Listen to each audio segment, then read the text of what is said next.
प्रणाम मित्रों। चैत्र शुक्ला त्रयोदशी 2078। आज रविवार का दिन 25 अप्रैल 2021 प्रातः के 7:25 हुआ चाहते हैं। ब्रह्म मुहूर्त निकल गया। मैं चाहता तो पहले बैठ सकता था, लेकिन मैं इंतज़ार करता था अपनी नातिन का, जिसके साथ कल शाम को ओकल्ट पर कुछ बहुत अच्छी गंभीर चर्चा हुई। और उस चर्चा के बाद उसने एक बहुत कीमती प्रश्न पूछा, जिसका उत्तर मैंने उस समय भी कहा कि देखो, मुझे ठीक ठीक पता नहीं है। तो उस प्रश्न तक आने की जो प्रक्रिया है उसे भी दोहरा लिया जाए। अगर मेरी नातिन आ गई होती और वो प्रश्न करती तो हम उत्तर की चर्चा करते। प्रश्न बिना जो प्रवचन चल रहे हैं वो बहुत असर नहीं करते। भारत की परंपरा रही है कि प्रश्न आए तो उन प्रश्नों से बचा न जाए, उन प्रश्नों को अंत तक पीछा किया जाए उनका, जैसे अर्जुन ने अंत तक पीछा किया। भगवान श्री कृष्ण तीसरे अध्याय तक अपनी सारी बात कह चुके थे। आगे के अध्यायों में अर्जुन उन्हीं बातों को और जिज्ञासा के रूप में रख रहा है और एक एक रहस्य के पर्दे श्री भगवान खोलते चले जाते हैं। प्रश्न का उत्तर आता ही है। हर प्रश्न अपने साथ उत्तर खुद लेकर आता है। हाँ, ये एक पहेली जैसे पूछने वाला और बताने वाला दो होते हैं, और पहेली को बूझने वाले 8-10 और लोग होते हैं, जिनके बीच में वो पहेली थोड़ा खेलती है। वॉलीबॉल की तरह हो, शटल कॉक की तरह हो, सबके दिमाग में मंथन चलता है। उस मंथन की एक वेवलेंथ को मिला करके एक जोन बन जाता है उस पहेली के हल के इर्द गिर्द। उस पहेली को खोजने वाले जितने लोग हैं, उनकी जितनी त्वरा है भीतर से, उत्तर नहीं मिल रहा है, पहले मुझे उत्तर मिले, पहले मुझे उत्तर मिले, वो त्वरा जो है वो सामूहिक यज्ञ बन जाती है और उसमें से किसी एक को हल मिल जाता है और वो उछल पड़ता है। वो उछल पड़ता है तो सब जिज्ञासु होते हैं, अरे तुमने पा लिया, बताओ जरा, हमको भी बताओ। तो जो पा लिया उसने वो कहता भी है कि देखो, खुद सोचो, मुझे तो मिल गया, खुद सोचो तो तुमको भी मिलेगा, है। लेकिन फिर बाकी लोगों का धैर्य तब तक नहीं रहता और उनके ही किसी साथी ने पा लिया है तो सबको लगता है कि हमारा भी अधिकार है इस उत्तर पर, हम भी साथ साथ ढूंढ रहे थे, हमारा भी श्रम है। सच बात है ये। जैसे कल ओकल्ट पर चर्चा करते समय चर्चा यहाँ से शुरू हुई कि देह छूटने के बाद और वापस देह लेने तक ये जीवन इकाई करती क्या है, कहाँ रहती है, किस प्रकार से उनके परस्पर संवाद संबंध चलते हैं, देवताओं के बीच हो या भूत प्रेत पिशाच उनके बीच हो। अलग अलग श्रेणियां हैं, जातियां हैं, अपने अपने संस्कारों के अनुसार, लेकिन सब देह बिना है, विदेह हैं। तो विदेहावस्था में वो क्या करते हैं, कहाँ रहते हैं, ये प्रश्न वहां नहीं बनता, यहां बनता है। ये कहाँ और क्या करते हैं, ये सब स्पेस टाइम से कनेक्टेड बातें हैं। कितनी देर रहते हैं, ये टाइम आ गया। कितने साल भटकना पड़ता है, किसको कितने साल भटकना पड़ता है, ये जो सूक्ष्म गणित है वो प्रश्न के रूप में, जिज्ञासा के रूप में खड़ी हो गई। तो ये साधक ने पहले, ये चर्चा शुरू करने से पहले ही और कई शास्त्रों में ढूंढने की कोशिश की, तो लगा कि हाँ, मिलते तो हैं संकेत, संकेत मिलते हैं, पर उन संकेतों को हर बार या तो सीमित अर्थों में या कुछ अलग ही अर्थों में और स्वीकार किया जाता रहा साधक के द्वारा। बाकी किसने कैसा स्वीकार किया, किसका कैसा चला, मुझे नहीं मालूम मित्रों, मैं नहीं जानता, इसलिए किसी का जिम्मा नहीं लेता। लेकिन अपनी बात, मेरे दिमाग में ये प्रश्न जो है, ये जो जिज्ञासा है, ये अलग ढंग से परंपरागत रूप से कई चीजें मानी हुई, उस सीमा तक चलती रही, उस सीमा के पार नहीं गया। जैसे अब तक जो ओकल्ट में खोजते खोजते पाया है, वो ये कि भाई मृत्यु कोई भयभीत करने वाली घटना नहीं है, जीवन के साथ जुड़ी हुई घटना है, निरंतर रहती है। मृत्यु है तो जीवन है, और जीवन की खूबसूरती हर पल मृत्यु का साथ रहना है, हर पल। और ये महामृत्यु का जो क्षण है, जब देह छूटती है, तो वो भी ये वर्षों का अनुभव बन जाता है कि भाई देह बदलती रहती है, अब देह काम की नहीं रही, वस्त्र की तरह बदलना है।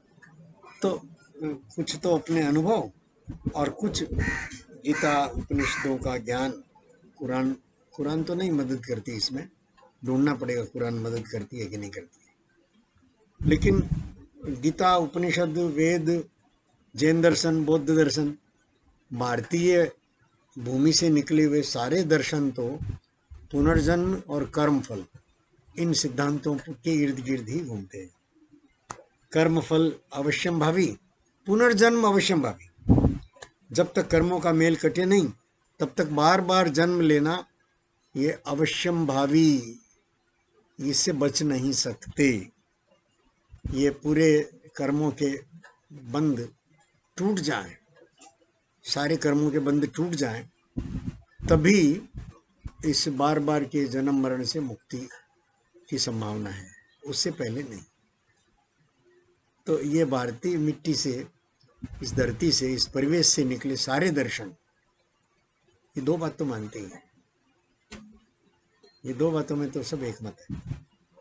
तो सहारा देते हैं, कई सारे सूत्र मिलते हैं, लेकिन सूत्र इतने मिलते हैं कि भाई वहाँ भी जो जीवन इकाई है उसकी अपनी एक समझ है, वो सोचती है, विचारती है, अच्छे बुरे का निर्णय ले सकती है, लेकिन अभिव्यक्त नहीं हो सकती, बोल नहीं सकती, संवाद नहीं बना सकती, और कोई कर्म नहीं कर सकती। उसको कर्म भूमि नहीं मिली है, कर्म भूमि नहीं मिली है, धर्म भूमि, धर्म भूमि का पता नहीं है, आ जाएगा, हम जब चर्चा कर रहे हैं तो आ जाएगा, लेकिन कर्म भूमि नहीं मिली है। और कर्म भूमि कुरुक्षेत्र बिना न महायुद्ध चलते हैं और न धर्म की स्थापना होती है, ना, नहीं होती। ये सारा खेल जो है वो इस देह के साथ है, जीवन इकाई देह के साथ मिलकर अभिव्यक्त होती है। अभिव्यक्त होने के लिए हर देवता को, हर दानव को, हर प्रेत पिशाच को, भूत को और मानव देह लेनी ही पड़ती है। इसलिए मानव देह केंद्र में है, मानव देह सर्वोच्च है, मानव देह का महत्व जो है वो अप्रतिम है, इसके ऊपर कोई नहीं। इतना समीकरण कल की बातचीत में आया। तो मेरी नातिन, हंसी का नाम है, उसने पूछा कि नाना क्या करते हैं माँ। इस प्रश्न में छुपा रहता था कि कहाँ रहते हैं, इस प्रश्न के पृष्ठभूमि में था कि कितने समय कौन कितने समय, और उसकी आंखें तलाश कर रही थी अपने जो गए हैं उसके प्रियजन, अभी गए हों या पहले गए हों, अपने पूर्वजों को स्मरण करने के बहाने वो जैसे खुद को ही ढूंढ रही थी, खुद की खुद को पहचानने की कोशिश कर रही थी अपने इस प्रश्न के पर्दे में। इतना उसकी आंखों में इस साधक ने देखा, पाया, हर्षित हुआ कि अरे ये चर्चा तो इसके दिमाग में प्रश्न पैदा कर रही है। तो इसको इतना कहा कि देखो अभी तो मुझे नहीं मालूम, लेकिन तुम अपने इस प्रश्न को बनाए रखना, तुम अपने इस प्रश्न को छोड़ना मत, उत्तर मिलेगा। ऐसा मैंने उसको तब नहीं कहा था कि तुम साथ बैठो तो शायद हम साथ साथ मिलकर खोज लें उत्तर। अगर वो अभी आ जाती, उसने बताया कि उसका गला इतना खराब है कि वो बात ही नहीं कर सकती, उसका गला देखा, जीभ देखी, कुछ थोड़ा सा इलाज बताया, लेकिन समझ में आया कि उसका गला खराब होना ये उतना उतना उतनी बड़ी बाधा नहीं है जितनी बड़ी बाधा उसकी स्वीकृतियों में इफ एंड बट है। वो तैयार नहीं है अभी। वो लगता है उसको कि प्रश्न पूछा तो और गहरे इस चर्चा में धंस जाऊंगी, और उसको लगता है कि ओकल्ट की चर्चा अभी उसके करियर में कोई सहायता करने वाली नहीं है। तो अभी उसके जो सारे लक्ष्य हैं वो करियर ओरिएंटेड, कि भाई 10वीं क्लास वो पास हो गई, वो कोरोना के धक्के में देश भर में सबको पास कर दिया ना मोदी जी ने तो उसमें नहीं, वो डिज़र्व भी करती थी। वो एक बहुत अच्छी और बहुत टैलेंटेड, बहुत फाइन गर्ल है, मेहनत भी कर रही थी। वो पता नहीं कैसे परीक्षा से बच गई तो बहुत खुश हुई, नाची थी, पास हो गई।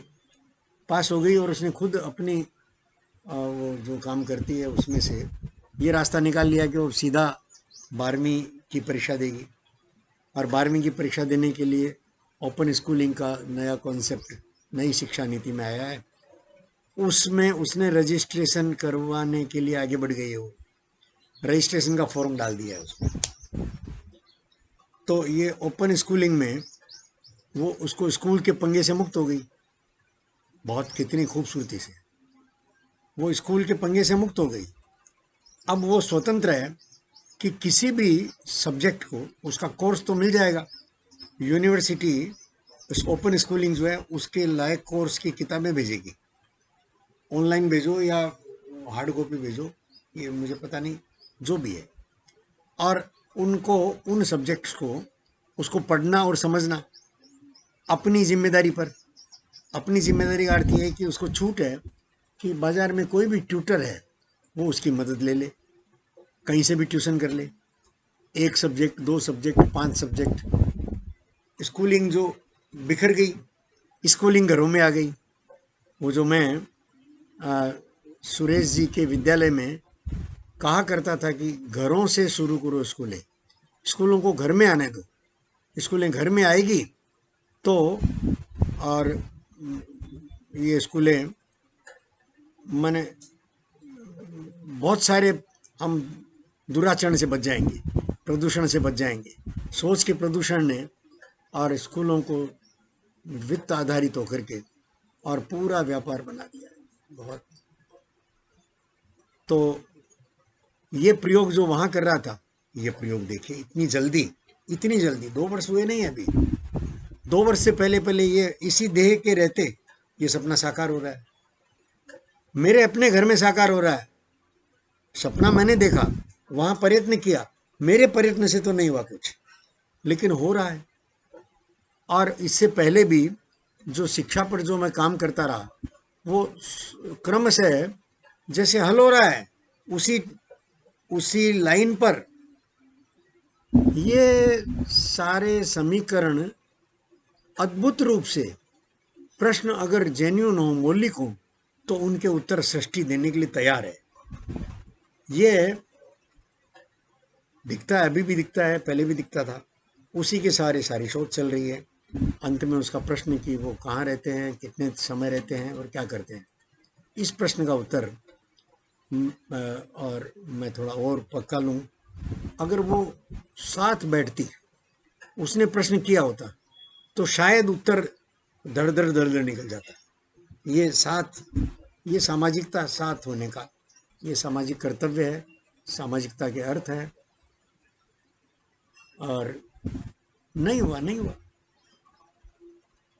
नमस्कार मित्रों, ओंकार लगा लें और अभी इस चर्चा को फिर अधूरा छोड़ दें। ओ